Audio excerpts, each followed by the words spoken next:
A First Nation on Vancouver Island now believes dozens more children died than first confirmed at the former Alberni Indian Residential School. As CTV's Ben Milger reports, today's announcement by the Sishat First Nation focused on honoring and protecting survivors.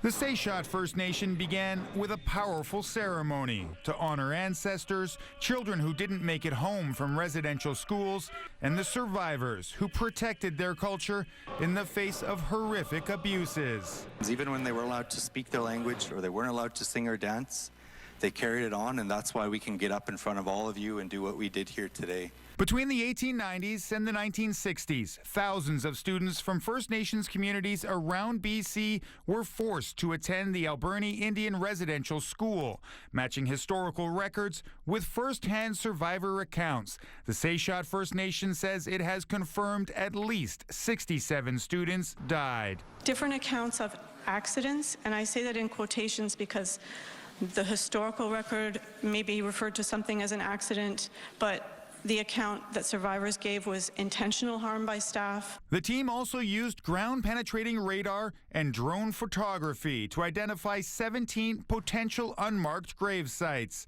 This was just phase 1 of the search and only covered a small portion of the 100 hectares. This feels like the heaviest time that we've had to go through as people, as Indigenous people in Canada, where it feels like the weight of the world is on our shoulders, knowing that some of our children never made it home. The Sishat First Nation carried 67 teddy bears into the announcement, one for every deceased child, and it hopes to identify each one of them. That's our commitment as Sishat, to bring these bears and return one to each one of those families that we have that information for.